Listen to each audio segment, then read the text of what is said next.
Good evening, ladies and gentlemen. Another day, another show by BW HOTELIER. Welcome to the 14th show of now our newest series, the BWH series, the GM show. Today is the fourth show of the South and the fourth episode overall. And we have some of the finest names this industry can afford. Brilliant general managers, brilliant asset heads, brilliant skippers, or maybe call them captains of their vessel. Coming week, we shall hold the first show of the Northeast before we move to the North, followed by the West with 2 shows each. Today's topic is another important one, transforming guest experience, the ultimate business growth lever. It's guest experience is where you make it or you break it. While we shall debate this, permit me to take this opportunity to introduce these stalwarts. Let me begin with Amitabh Rai, the general manager of the Ritz Carlton in Bangalore, a decorated Air Force pilot's son, with over 25 years of experience in business and hospitality. Amitabh is a seasoned professional, having worked in multiple hotels across India.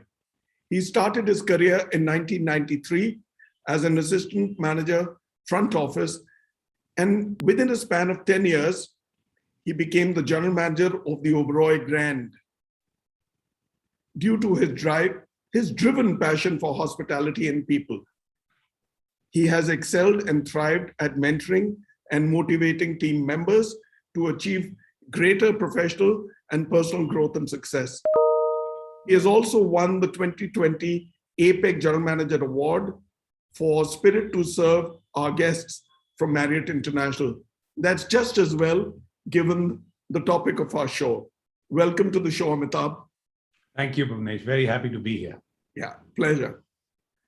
I bring in now Sharik Akhtar, the general manager of the ITC Kohinoor in Hyderabad. Again, a Fauji Puttar, like I would say in Punjabi.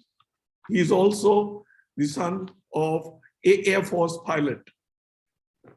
Sharik has 16 years of hospitality experience and clearly the youngest on show, all with ITC hotels. And he's taken charge of the property in October of 2021, not very long ago. Known for his passion for his guests and his team, pioneer F&B concepts, and ensuring consistent talent development. In his last assignment at the Grand Chola, he was the resident manager in charge of the overall operations and in particular guest experiences, which is just as well given the topic. He's also worked at the ITC Grand Chola for a decade in various roles. Welcome to the show, Sharik. Thank you so much for having me. Yeah, pleasure.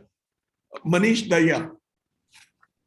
He's the general manager of the well-appointed Novotel Hyderabad Convention Center and the Hyderabad International Convention Center. Manish has been with the cause since 2013 and has held multiple roles across various locations in India. With over 2 decades of experience, Manish's core expertise lies in delivering successful outcomes by empowering effective teams and building efficient processes. Prior to joining the dual property in Hyderabad, he was the general manager for the Novotel Mumbai Juhu Beach. Manish is also an active member of many industry forums, both nationally and at the state level. Welcome, Manish.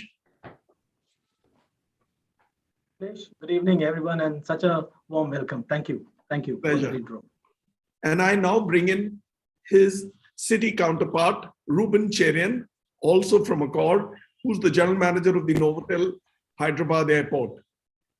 Ruben brings with him over 2 decades of domain expertise in hospitality while serving in various key management positions across locations and verticals in the industry.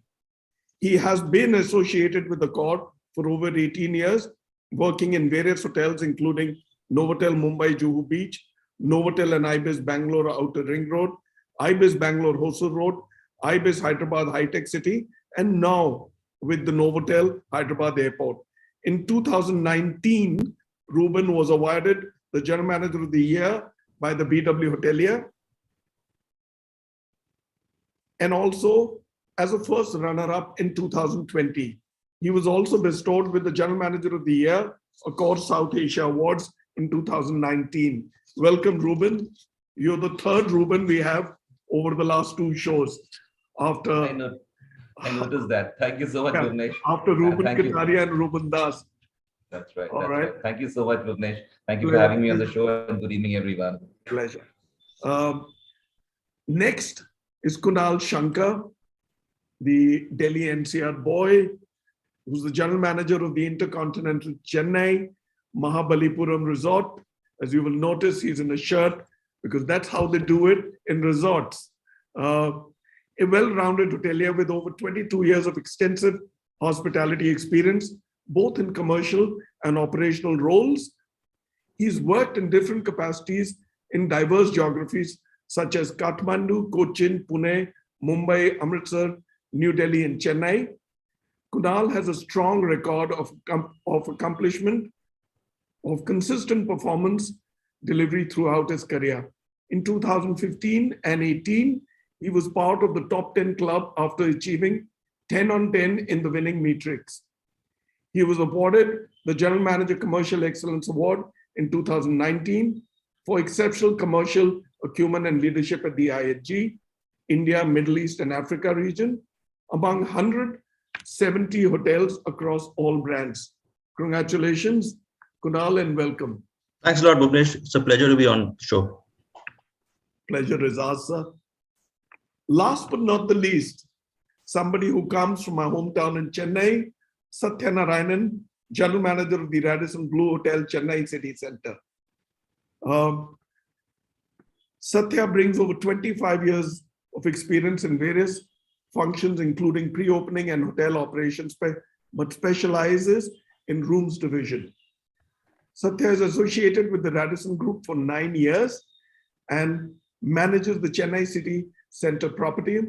Prior to this assignment, he was in the Maldives with Holole Island Hotel for 11 years and as part of the award-winning team in achieving the Luxury Airport Hotel at the World Luxury Hotel Award and the Maldives Leading Hotel Award. Now, first of all, welcome, Satya. Thank you, Bhuvnesh. Pleasure. All right, I'm rushing into the topic, right? Transforming guest experience. Frankly, guest experience is the ultimate growth driver. We are there not just for profits, but we are here to please and delight our guests. Guests of every genre, guests of every age group, and guests of every class, be they family travelers, be they corporate guests, or for that matter, large mice and the fat Indian wedding guests. They're all of different classes. They all come here to have a good time and to be well taken care of. They're not demanding, though they're paying for it. Otherwise, they'd well do what they have to do in the hotel by enjoying themselves at home. So this calls for a big step forward and a good hand to hold their hands and give them that ultimate experience. Let me start with Amitabh. Amitabh, once the guest is in your hotel, cutting through all the maze, you have the best opportunity to make it big and make it lasting. He's captive with you. So in order to win and retain guest preference, what should hotels do? 1, 2, and what is the significance of the human touch in the guest experience journey from pre-booking to post-stay, even in this tech era?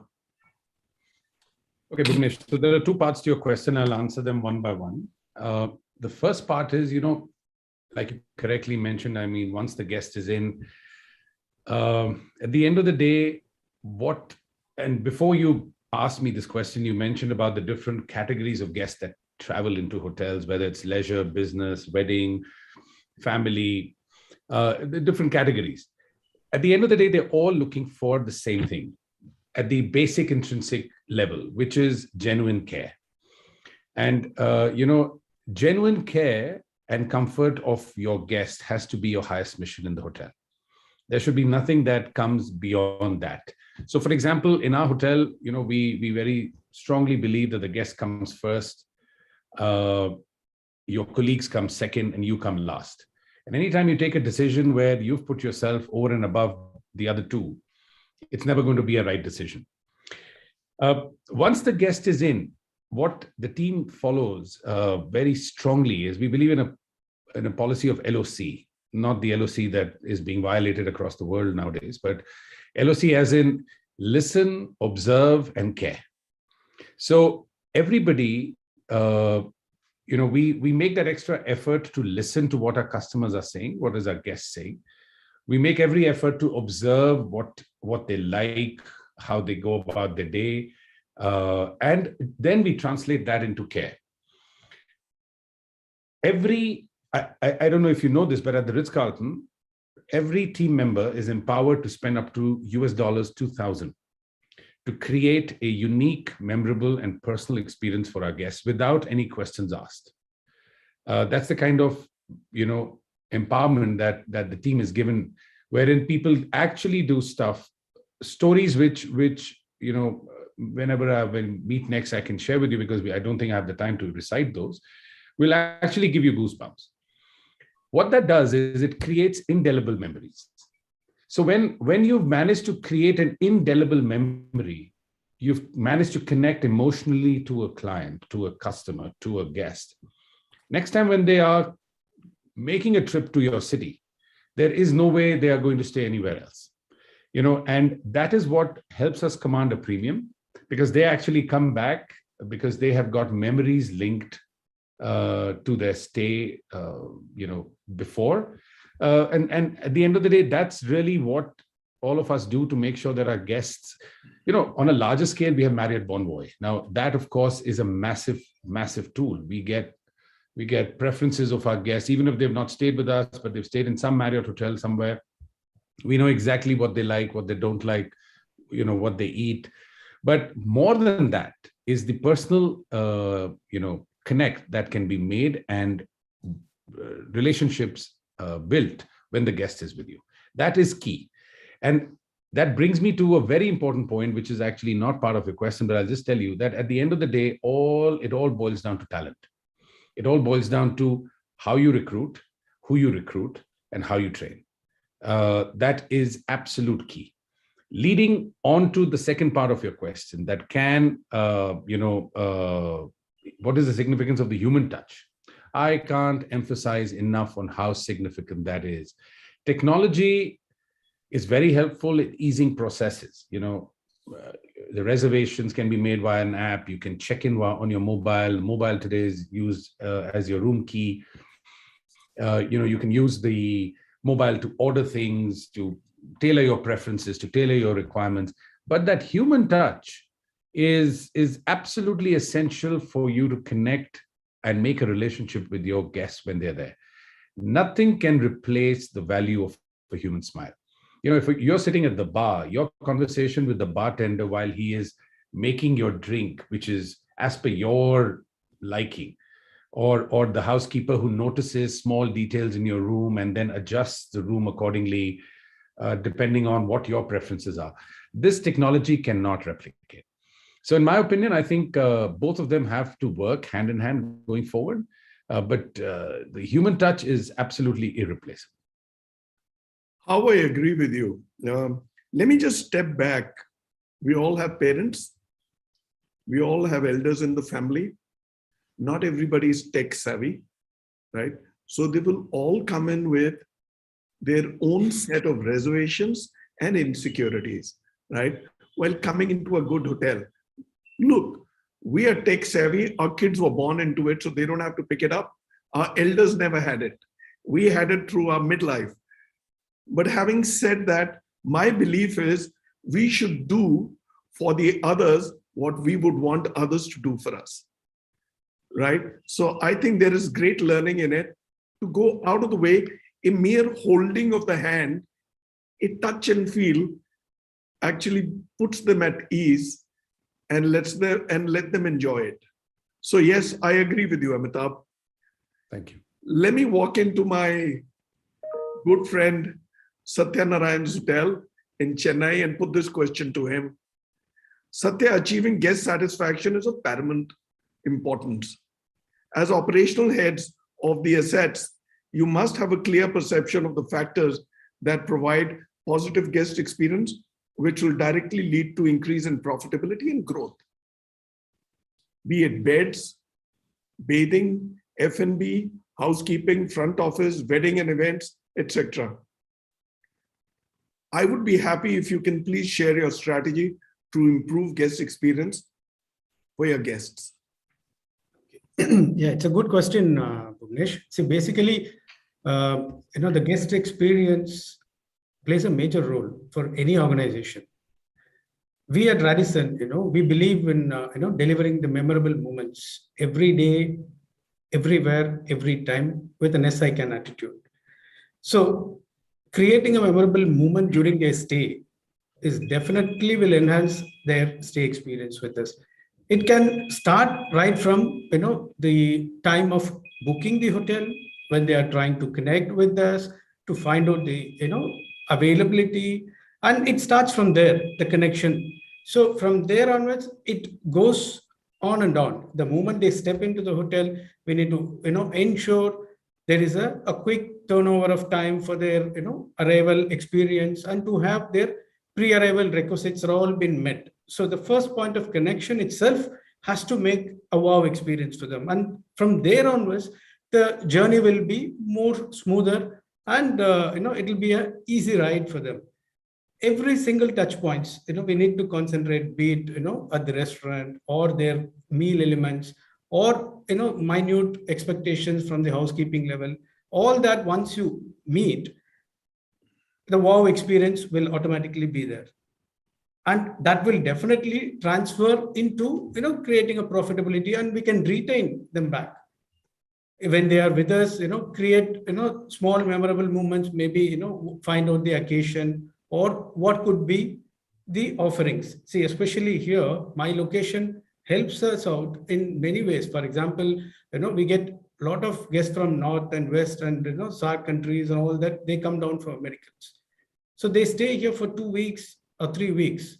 So we make it a point to tailor make, like, like Garka Khana kind of thing, rather than giving them, a regular spread. The chef goes, meets, tailor makes for them, and, according to their taste, we give it to them, and they feel, oh, wow, this is the place, like, where we can definitely feel at home, and a word of mouth, the recognition level will come. So that will definitely will enhance their experience, be it, a wedding or other events also. We, give them the little extra mile, though we are at the city center place. We empower the team members to, do at their limit whatever they can do it to make them to be happy. So those are all the points I feel like, will add more value and to enhance their experience and to convert that into revenues, I feel. So yeah, wow. So wow, touch points, that personal experience, Ghar Ka Khana. Now, it doesn't take too much, right? It doesn't even add to your bill, but it adds to that emotional quotient, which makes a good connect. And why not?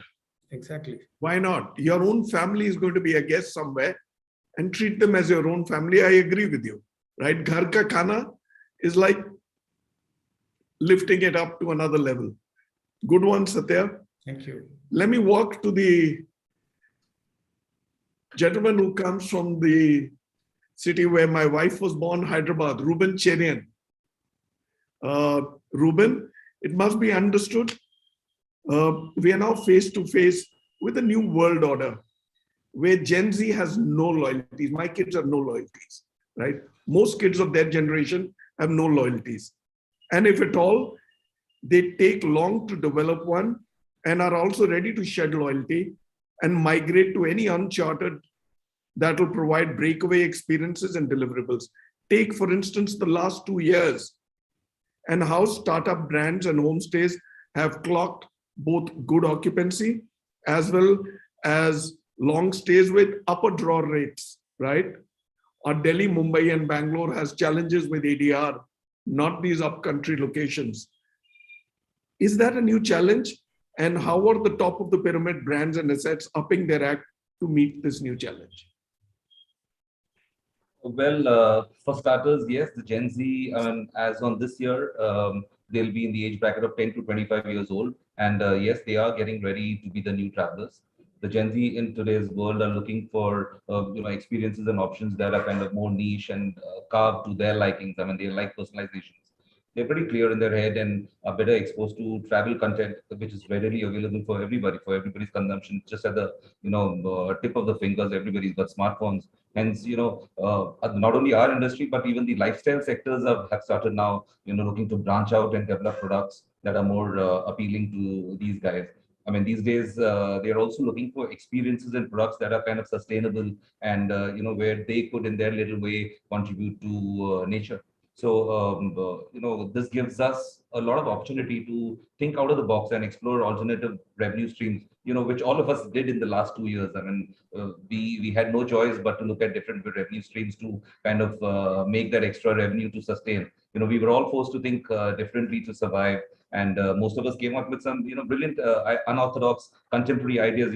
For example, the DIY food, beverage kits that were there, the work from the hotel concept, the staycations, the bubble stays. There were so many options created by so many hotels and so many brands. In fact, a couple of our properties that were based in the leisure destinations saw a good kind of spurt of bookings where the guests stayed for a longer period of time, where people were working virtually from their rooms or the outdoors while the kids kind of were doing their online classes. And Accor,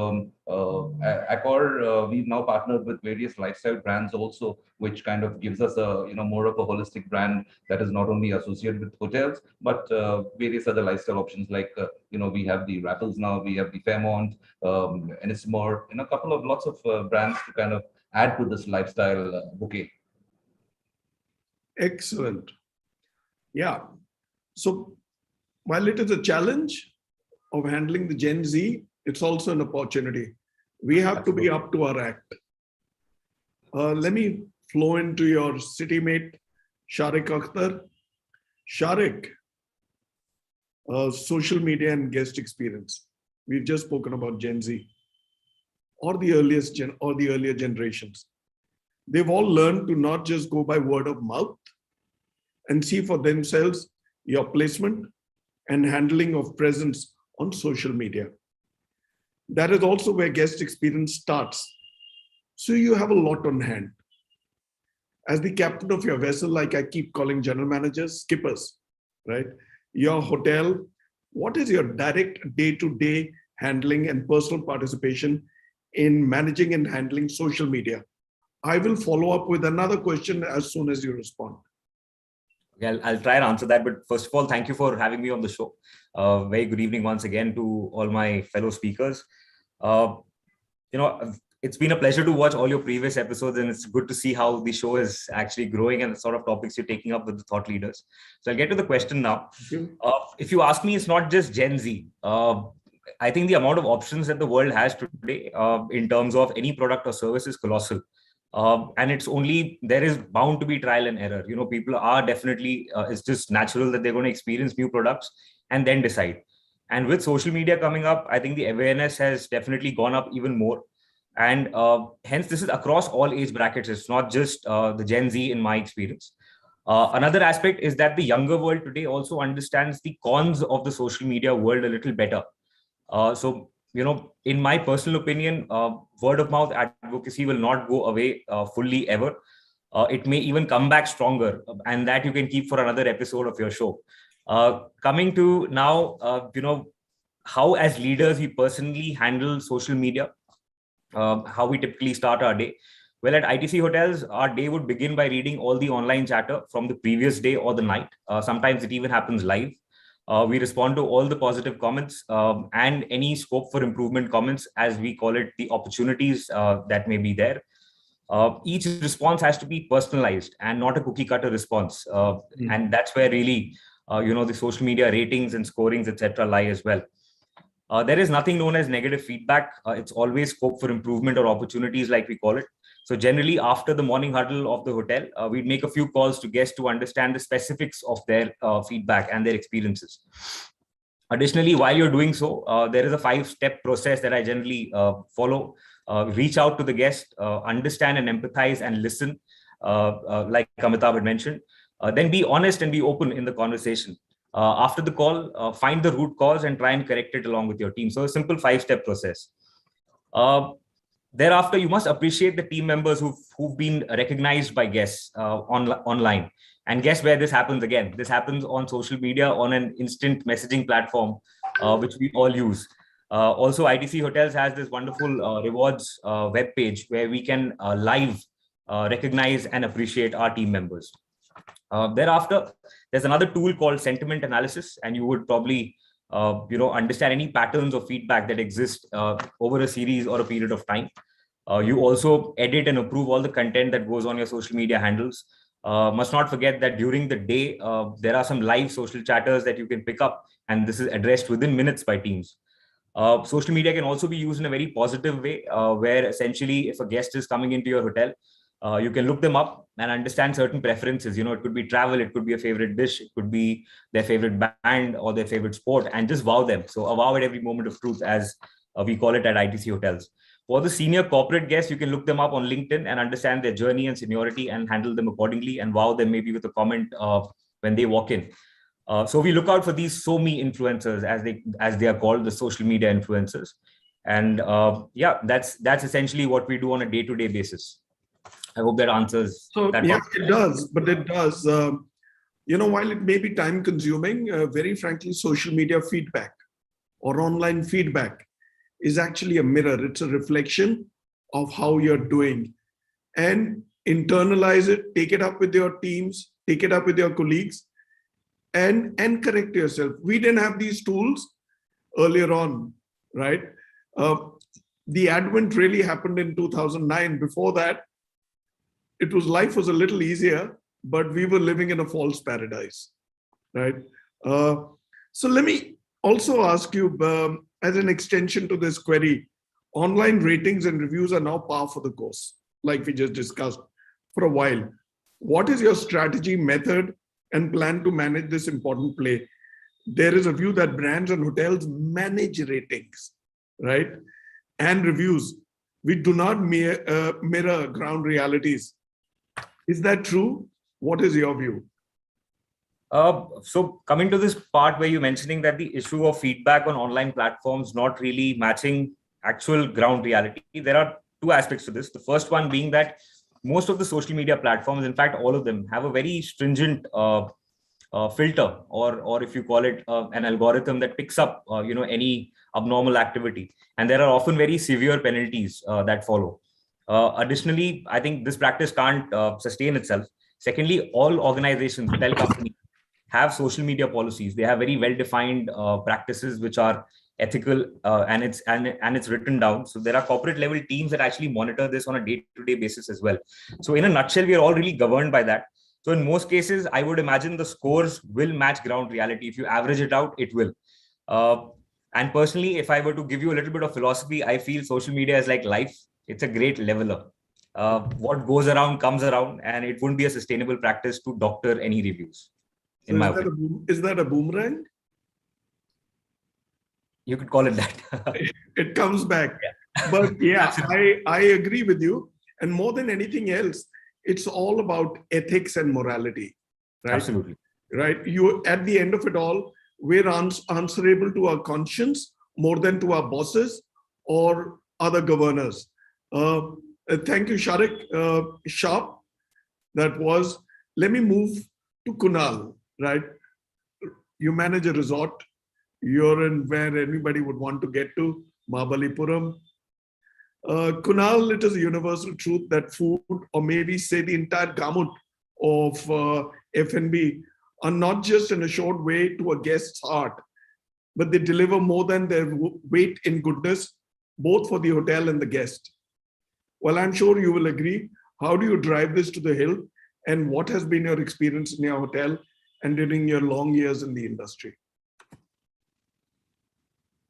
You're muted. You're muted. Yeah. Yeah. First of all, Bhuvnesh, good afternoon. It's a pleasure to be on the show. Thank you. Yeah. So food and beverage is the heart of the hotel. And I haven't come across a successful hotel which does not have a great F&B experience. At the Intercontinental Chennai, the food and beverage nearly comprises of 50% of the business mix that the hotel does. So food and beverage is called a very, very key part of the hotel. We actually compare APCs like in hotels, ADRs are compared. Because our clients, what I call one of the main deciding factors in a resort, and especially for my resort, when they decide to choose me over another resort, is the perception of the overall food and beverage experience, because it's all available on social media. Guests advocate, they write, they recommend. So that's very, very successful, what I call, for me as a hotel. In terms of the guests, I think today the food, taste, presentation and cleanliness is given. If you need to be competitive and you want to be in business, this is given. In terms of Intercontinental, my mix of guests are Gen X and Gen Z, ZZ. Between 25 to 45, most of my guests come to the resort. And for them, it's about what they're looking at is unique and bespoke dining experiences. They're looking at experimental cuisine. They like to try new stuff, more interactive experiences. So what we've done at Intercontinental is that we have created some hallmark experience in terms of food and beverage, because most of our guests are captive, and so we have our signature Intercontinental brunch that we do every Sunday. We have one of the best specialty restaurants, Tao Peng, which competes with not only hotels in Mahabalipuram in Chennai. So that draws a lot of, besides the in-house guests, a lot of walk-ins. We have the facility to offer private elevated in-room dining experiences, because we get a lot of private groups post-COVID who would like to enjoy the experience in a close-knit groups.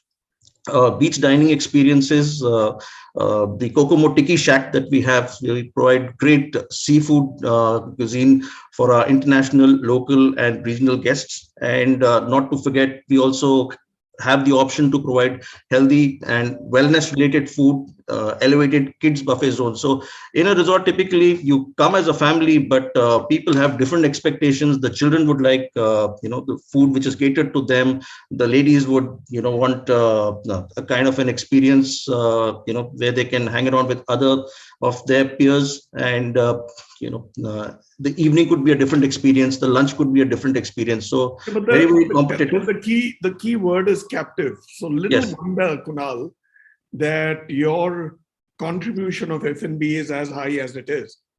Now, herein lies a challenge for the ones in Bangalore or in the city to do that similar kind of treatment and increase the F&B share of their revenue. I shall now move back to Andhra, to Telangana, to whatever it is now, Manish Daya. Manish, tell me, are guests' memories short, or do they actually remember a good stay and experience, and do not just give a good review on social media, and also do a good word of mouth job for referral? Imagine the youngsters are going to get you on social media, good, bad, or ugly, but the previous generation is going to do a good word of mouth. Both of them will. Yeah. Thank you, Bhuvnesh, and giving this opportunity to be amongst all the GMs here present on this show, and obviously pleasure to be amongst everyone who's attending this show through virtually. And I must say that to start or to begin your answer, I must say that we at Notel Hyderabad Convention Center and Hyderabad International Convention Center are used to hosting guests from various parts of the world, being an international convention center. However, as a post COVID new normal, we had to rethink the wheel and introduce a host of new activities to make the hotel, which was known more as a convention driven space, into one of the best leisure destination in the city of pearls. And what we have learned from different psychology is that if we want to retain guests, then merely a good or probably even an excellent service is not enough today, because of the ways in which the brain remembers is that we must create the moments of difference, and we at Accor call it the sparkle moments, which definitely differentiates the customers or the guest entire experience and journey. Our brain probably tends to remember specific moments that rather than the total experience. For instance, if I would say that we stay in a hotel and probably the check-in experience is good, the rooms are clean, and probably the food is even fine, then probably there is nothing different, nothing in particular for a guest to remember. So I would say that remembering the self kind of recalls the experience as ordinary. And for this reason, we want our guest services to be regarded as exceptional. And for that, we do call each other, all our team members, we address each other lovingly as artists. And all that we do is from the bottom of the heart. We work as an artist, and through all this, we create those sparkle moments. And I would say that unsurprisingly, probably remembered stories tend to be those when emotions are raised. And of course, this can be both. This can be good, this can be bad. But I think the secret of exceptional service to a guest or a customer is to probably allow the team members the freedom to create those moments of difference, and especially when they are unduly restricted by certain policies or procedure, probably it doesn't come out as much naturally, and obviously sometimes becomes even difficult to create those sparkle moments that we actually want.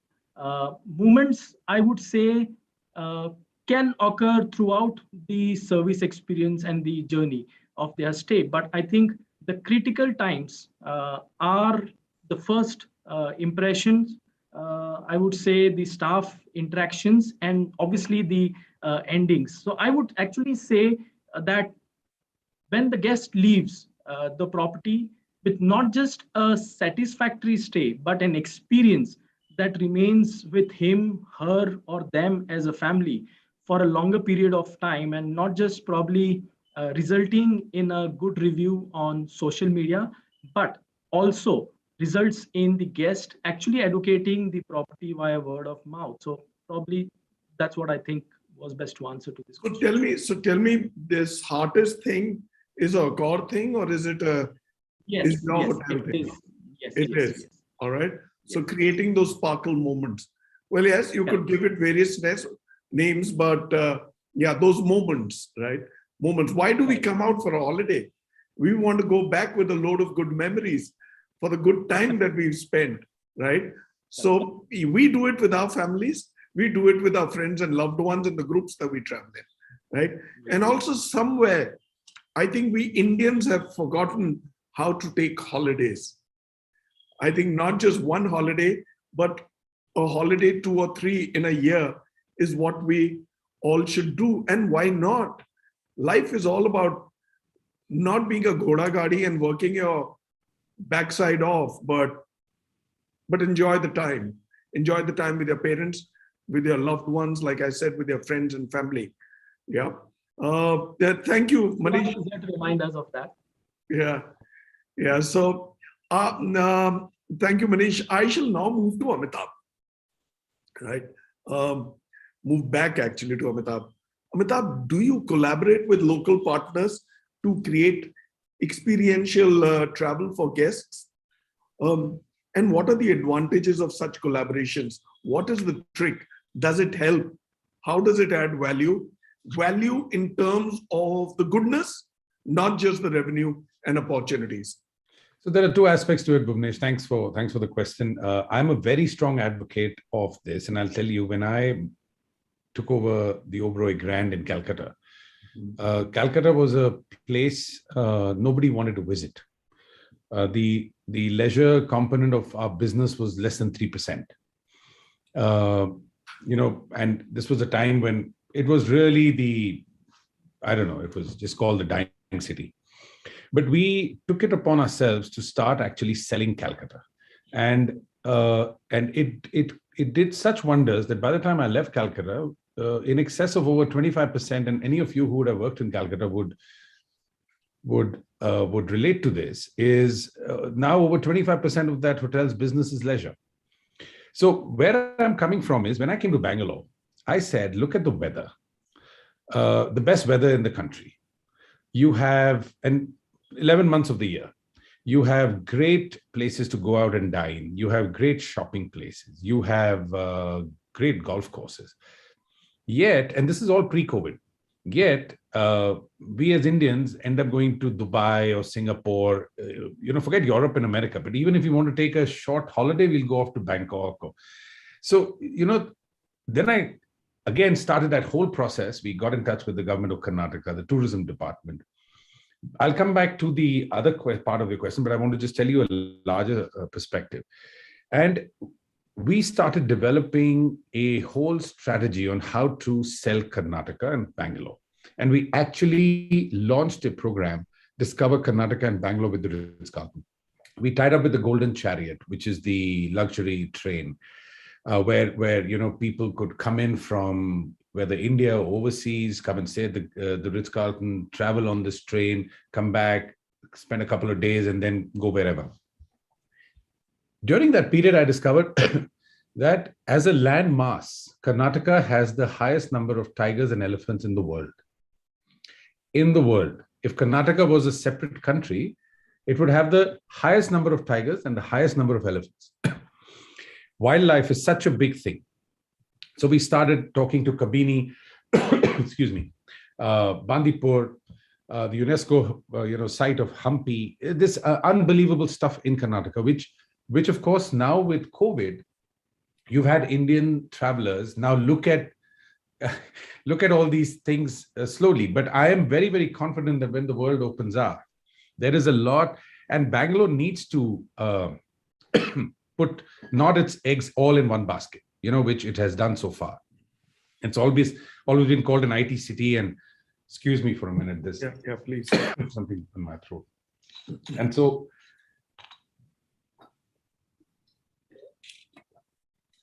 leisure is something which, again, we need to really kind of rash it up and build up. But what we also did whilst we were doing this is we collaborated with the local artisans who weave these Mysore saris. And we started taking guests for these early morning walks into these lanes. We started heritage walks into the history of history of Bangalore. Do you know gin and tonic was invented in Bangalore? Oh, yes. It was, and that's when we started delving into the history, we came up with so much. Did you know that Sir Winston Churchill has an outstanding of ₹5.31 at the Bangalore Club? When you start coming out with all this, you can, and in our business, it's all about storytelling. It's all about creating stories and fantasy. And that's what I think plays a very, very important part. And like you said, revenue comes subsequently.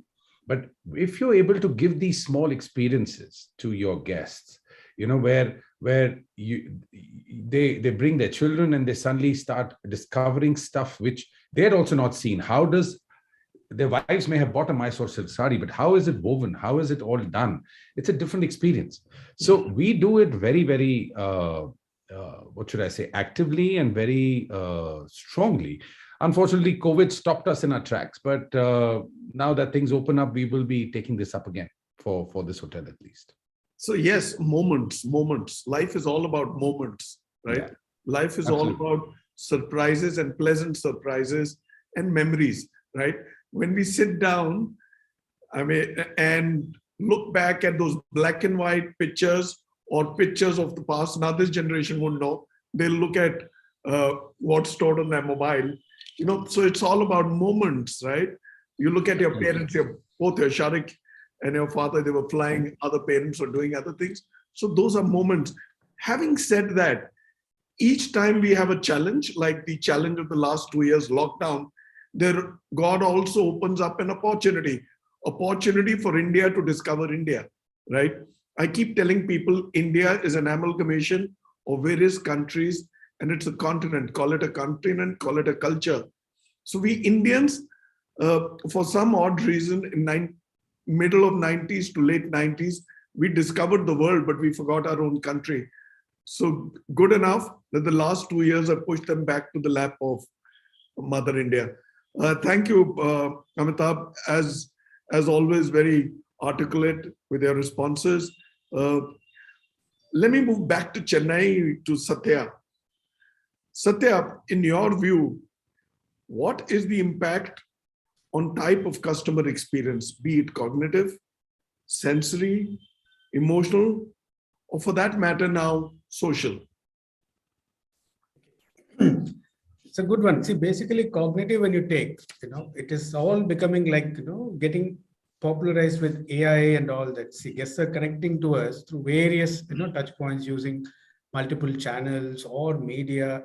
So guest experience are more social in nature. So it may be like over the email or through the chatbots, mostly on automated replies and all that it goes. But whereas when it comes into sensory or emotional, see, we are in hospitality business. I feel emotional or the human touch plays a major role for our, to have a better connection with our guest, I would say. See, a personal conversation is always preferred over, automated messages and other stuff. Actually, it stimulates a sense of being or giving to a guest, more realistic experience, I would say. So this will make a long-lasting impression about us, and they become very loyal to our, the brand and properties. See, emotional and experience have significant effect on, guest emotional, physical, and sensorial elements, I would say. When you talk about like social, see, a positive impact makes them our brand ambassador. See, the guest will talk about us with their friends and families through a word of mouth, as we discussed, or it increases the loyalty of the guest towards our brand. And it also gives a boost to our, their self-esteem. See, for example, if they're walking across with their friends and, a bartender recognizes them and says, "Hi, Bui, there goes your drink."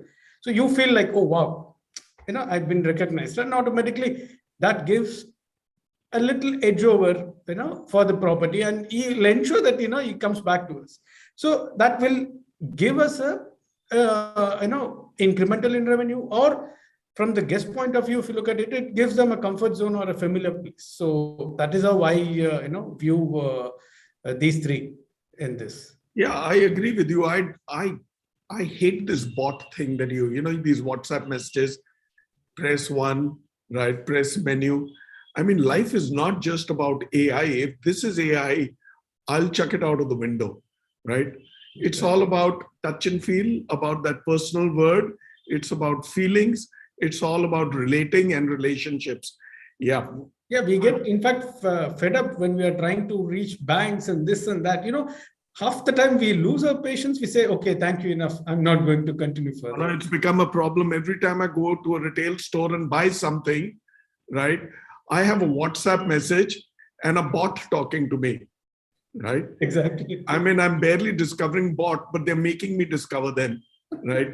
And very soon, no, I'm actually over with them already. I blocked them. So yeah, don't be a bot. We're not trained to be bots, and this business is not about just AI and being bots. Thank you, Satya. Ruben, back to you. Back to Hyderabad. Ruben, we have a lot of choice, right? I mean, we, in the sense, you're going to be a traveler someday. Obviously, you may stay in a Novotel, but step out, right? In your view, what makes a traveler choose one hotel over the other? And what role does guest experience play? Of course, the given is that they've they've been spoken about. They are aware about your hotel and other hotels. They've had their reviews. So they've made a conscious decision. Okay. So, I'd like to break that in two parts, where one part being where the guest is not stayed in. So let's assume there are two hotels where he has to choose from. And in one of the scenarios where the guest is not stayed in either of those hotels. And also let's assume that, when it comes to product, price, location, category, all this point of view, it's all the same. So why would one choose over another? So in this particular case, definitely things like, online reviews, online reputation scores, the display content, that will play a very vital role and influence the guest to pick that particular hotel. So that's where all these, Gen Z's reviews and all come in handy. But in the second situation, where let's assume that this guest has stayed in both these hotels where he wants to choose from, and again, if all things being equal, like the product, price, location, and so what makes him pick one hotel compared to others? So that in this particular scenario, it's the guest experience. I mean, all these things that Satya mentioned, all these touch points, and that plays the most important role for the guest to kind of select a particular hotel. You being recognized, the loyalty memberships that one have, personalized services, attention to detail, the emotional connect one has with those guests. Obviously, the professional and courteous services that a pleasant team would offer the guests. So these are all basics to the industry, but they go a long way. Like for example, but it's easier said than done. How does one recognize? How does one do all that? So to quote an example of Accor, what we do. Again, we've got something called ACDC, an Accor customer digital card, where if you have stayed in any of the Accor hotels worldwide, your preferences gets recorded in this ACDC platform. So whether you stayed in the US and now you've come suddenly to India, I mean, we have your preferences. And if you've come in for the first time, and somebody recognizes you and somebody tells you that we know you're allergic to this, or we know you love this, it makes a difference. So I think when it comes to making a choice, it's definitely the guest experience that matters. So tell me what percentage of your customers are repeats? In our case, we've got a very strong loyalty program. I would say about 55 to 57% are repeats. Are repeat to the hotel or the brand? No, to the hotel. I mean, to the brand, I would say a good 65 to 68%. Mm-hmm. Mm-hmm. So that's interesting. Therein lies an opportunity to bring in more new guests, right? Absolutely. All right. Thank you, Ruben. Let me get back to you, Sharik. Sharik, tell me, to add value to the hotel and improve guest experience, it is necessary to understand guest requirements and make necessary arrangements to fulfill them, right? Those small bits, right? They will not, let's ignore the larger demands that they have. What are the methods that you adopt to understand guest requirements? Big or small, and how do you handle them without getting, agitated, if I was to say?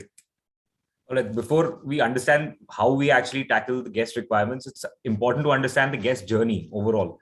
And the entire guest journey could roughly be divided into about 5 parts. The first one is, of course, the travel inspiration, which is the reason for travel. It could be business, leisure, it could just be a staycation, just go to meet a friend.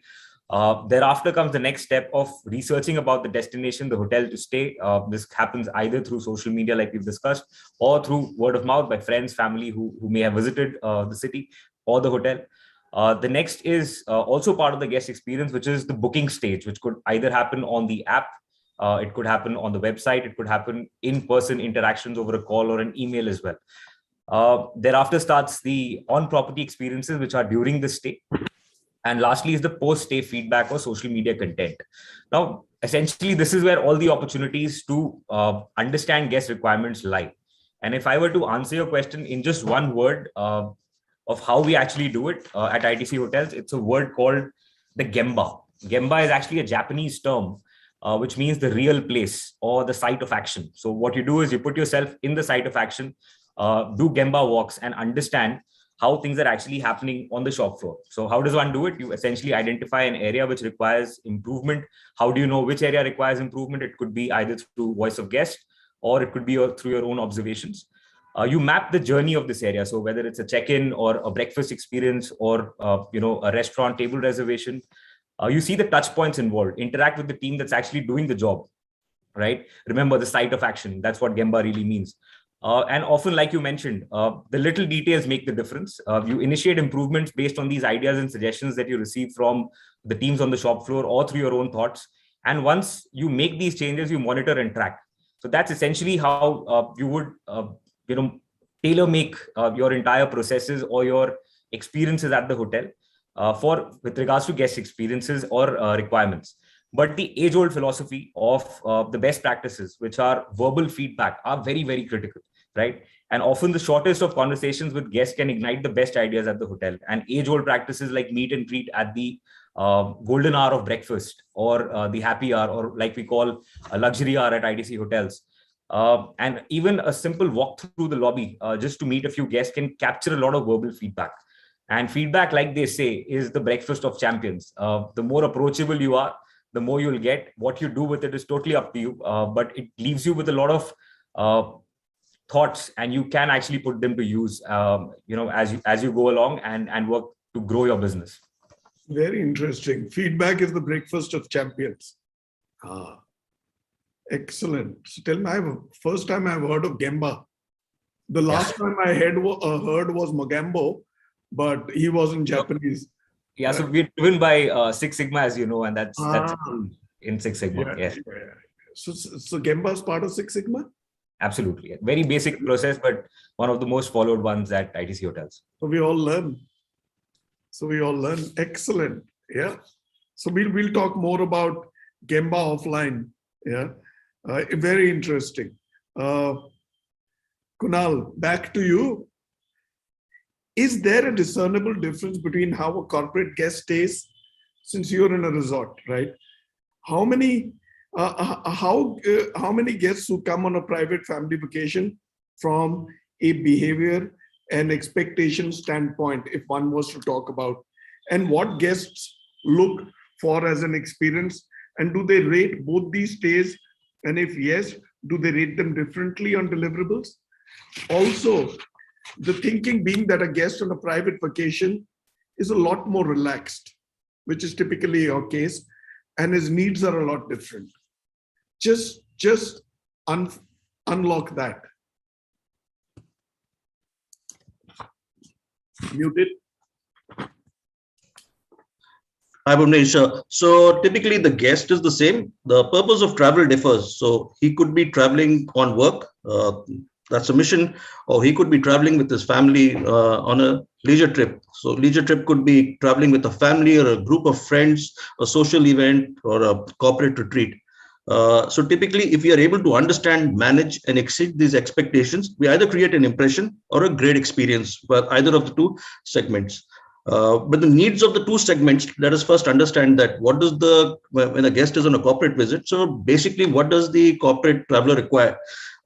He would make his choice based on the location of the hotel, efficiency of check-in, check-out, a great health club at the hotel where he could energize himself, availability of food and beverage space in the morning because he's in a hurry. He would spend less time at the hotel, and typically he would be an overnighter. So I think the most important aspect for what I call a business traveler, if all these conditions are met, is the responsiveness and how we are able to anticipate these needs. So that's an experience for a business traveler. Yeah. And also do address this be leisure, right? Yes. And in contrast, as I mentioned, the leisure traveler could be traveling. He could be traveling as a couple, a honeymoon couple, could be traveling as a family, as a group. But their requirement, what I called, is slightly different from a corporate traveler. So he would expect that the variety of experiences at the resort, in terms of the food and beverage, the variety of the food and beverage is very important. So a coffee shop and a restaurant may not suffice, but various options on food and beverage would be very critical.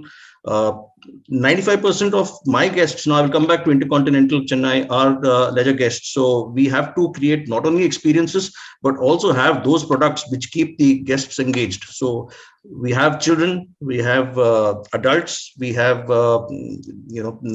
honeymoon couple. So the spa and wellness experience is something which plays a very important role in the resort, because a lot of people come, what I call, to also enjoy that. We have our kids entertainment zone, where we have various activities for the children to keep them engaged. We have a children's park. We've just created a children's park so that they can spend time at the park, the children, and keep themselves occupied. We have recreation and activities that cater to adults. We have table tennis, snooker, chess, PlayStation. So these are some of the products, that. So in your case, there really is a blurred line. Yes. Between a corporate traveler and a family traveler, right? Yes. Somebody Yes. who comes on a personalized holiday. Correct.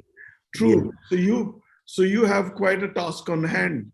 Yeah, but it gets easier because it's more be leisure than. Yes. So if there is a slight delay, in case if there is a slight delay in the guest, I have a lot of opportunity to get back and make it up to the guest, because what he's looking at is variety. That I'm here for 3 days. My typical guest is there for 2.5 to 3 days. In certain cases, more days. So how do I keep him engaged? So speed of delivery may not be there. So when I get a call in a resort for a room service order, I could say, even if I say my standard time of delivery is 45 minutes to an hour, because of the kind of spread and the offerings that we offer, the guest is fine with that.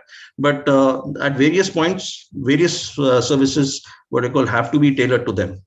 So I think therein lies a challenge and opportunity, given the spread out of your resort. Thank you, Kunal. Manish, I have a quick one for you, and I'm going to pop this one to one or two more, right? Let us have you rate top 5 platforms. Everybody be ready with that, right? Where guests review and rate, and these matter to you all. TripAdvisor, Booking.com, Make My Trip, Google, or have I missed something? 1, 2, 3, quick one. I would actually say all of them, but to answer this question and come to who matters. Rating kar 1, 2, 3 bolo. 1, I 2, would 3, 4, 5. rather say that when your potential guests are booking hotels for their next trip, ये I तो would say the diplomatic odds are that जवाब they है. will actually Boss, be मेरे को doing. rating दो आप 1, 2, 3. Number 1 कौन है? TripAdvisor, Booking. मतलब in the See, sense. if you want to look at a real-time feedback where every source of feedback received is from the guest themselves, is obviously TripAdvisor. And what we recently see, and the latest survey also says that 96% of the TripAdvisors users actually consider reading the reviews important when planning trips and booking the hotels. And obviously, if you look at the other channels, Google probably is another best median and option where everybody walking into your hotel has an opportunity. So 1 TripAdvisor, 2 Google, 3. Yeah. 3, I would say every online agent and travel which allows you to have bookings, stay experiences. So I have a response there. I'll move to Sharik. Sharik, tum bolo. I have a little bit of a different answer than Manish. The first one for me would be Google, because this is really where the future lies. It's is the biggest search engine in the world. Thereafter would be Booking.com, and third would be TripAdvisor. All right, Amitabh. For me, would be Booking.com first, because whilst Google and TripAdvisor are extremely very important, but at this point of time, they do not mandate that anybody giving a review there should have used or stayed at your facility. There you are. So I honestly believe that the most genuine feedback, most authentic feedback, is what we get on Booking.com, and second would be Make My Trip. Google and TripAdvisor, like Sharik and Manisha mentioned, are extremely important. But at this point in time, it's a very open forum. Anybody can get on, and you really can't even track some of that feedback back if you want to get back to there. You are guests. 3 feedbacks, 3 completely different. Good one. Ruben? I would go One, with two, three, the four. order that you mentioned. So one same TripAdvisor, Booking.com, and then Google. Very good. Kunal? So I would stack it in a different way between qualified reviews and unqualified reviews. So at IHG, we've got something called IHG guest reviews, so which come on our website. So each hotel would typically have over 1,000 reviews. Outside your system. Yes, I'm coming to that. So Booking.com would be another, and Make My Trip. These would be validated because we know that the guest has stayed and then rated us. And then, of course, in terms of the highest weightage is Google, Booking.com, as we go. But we look at it in two different ways, qualified and unqualified, because there is a lot of reviews which are not correct. Satya? Yeah, I go with Booking.com and MMT because those are real, authentic, and TripAdvisor. Plus, I would rate Google, the fourth place, because, as rightly said, we are not able to track. Anybody so there we are. We have a clear flavor now. Booking.com, Make My Trip we had not listed, TripAdvisor, and of course Google. So it's important to take feedback, but take it from all of them and have a balanced approach. Excellent. Thank you, gentlemen. Let me move to Amitabh now. Amitabh, you are the boss. How do you design new experiences for your guests? Emotional impact on guests, eco-friendly guest experience like planting trees by a guest, or doing other such similar small things. Or they say the way to the heart of a human being is through food. Food-focused guest experience. Okay, so when it comes to the emotional part of it, like I mentioned in that first question that you had asked me, emotional is you can't really make any experiences which are emotional. I mean, these are on the spot, and you have to have the right people as part of your team who are trained to be able to spot how to connect emotionally with your guest and deliver experiences which that guest remembers for a very long time in their lives and keep coming back. So emotional is, you really can't create anything emotional, because then that doesn't really, but you've got to hire right, you've got to train right for people to be emotionally focused in creating that experience. When it comes to sustainability, we as a hotel have our own in-house water bottling plant wherein, we finished with plastic. Yeah. On a larger scale, the organization is moving towards, removing these one-time use plastic toiletries, etc., etc. That is happening. But at a hotel level, we have a program called Ritz Kids, where we deal with, that's basically meant for kids and children of our guests who are also our younger future guests. So we do a lot of stuff with them, wherein we take them across to Cubbon Park and take them through a day of understanding flora and fauna, connecting them to nature. We have a village, as part of Ritz-Carlton, we have something called a community footprint. So we do these things for the community. So as a team, as a hotel, we go out and do things, whether it is, so we've adopted a village. So what we do is, the food waste that comes, we compost it in-house, make in-house organic manure, take it to that village. So we take the kids down there, with the parents if they want to go. It's like a little, yeah. And the kids get to, today, Bhuvnesh, like you mentioned so many times, today's children don't even know what a tube well looks like, So when they get to see stuff like that and they get to touch, walk barefoot in those irrigated fields, it's a different high. That's how we connect them back to nature. In terms of food, so for example, our Sunday brunch at the Ritz, we don't have a buffet. So everything is pan to plate, and what we call slow, SLOW. So we tell our guests that you rush through your week. Now it's the time to slow down. Slow down, one, because connect to your inner self through food. And SLOW stands for sustainable, local, organic, wholesome food. Oh, very nice. Yeah. So everything is kind of locally harnessed. It's organic. Nothing is on the buffet. Everything is freshly made. So guests come in at 12:30, you sit till 4:30, there's music and food being made fresh for you. So those are the things that we kind of continuously do to, keep elevating the guest experience, connecting them emotionally, through food, as well as through their children connecting into nature. How nice is that? Yeah. We'd always heard the devil lies in the detail. It does. I think the devil lies in basics, right?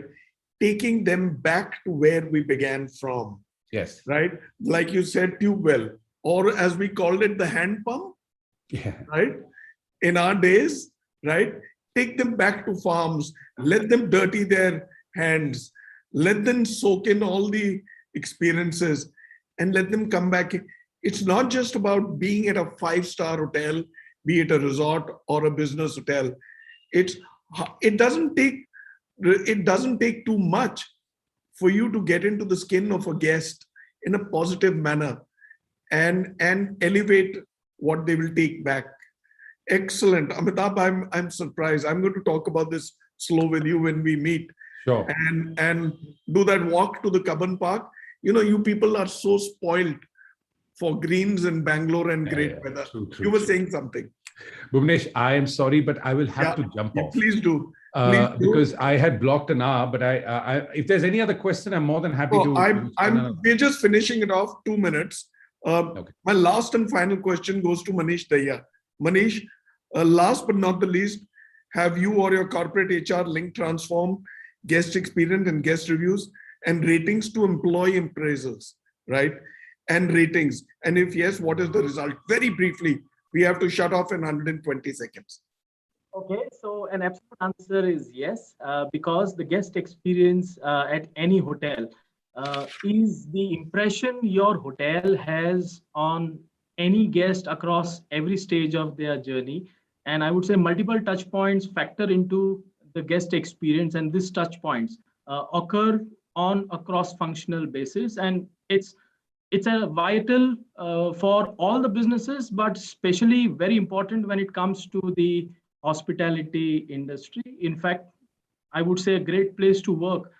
Study also says that 37% of the respondents said more personal recognition would encourage them to produce better work more often. And showing appreciation for a team has probably always proven to do just that. And also the fact that they are being judged on variables, yes, right? Absolutely. And I would just sum it up to say that performance and delivery of results. Thank you, Manish. For want of time, we'll now get into the closing. We actually overcomplicate things rather than go to the basics. I think guest experience is all about taking those moments back and how do we make those moments happen and take care of every genre of guest and their experience, be it our parents, our peers, or the generation after. Having said that, thank you so much. I'll briefly introduce the show next week.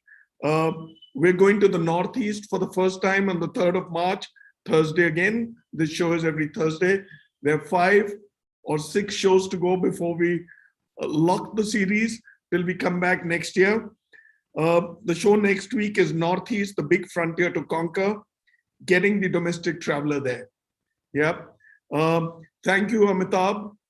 Thank you, Satya. Thank you, Ruben, Kunal, Manish, and Sharik, the youngest one on the show. It's been a pleasure bringing you to the legion of followers of BW Hotelier and the legion of each one of you's followers, right?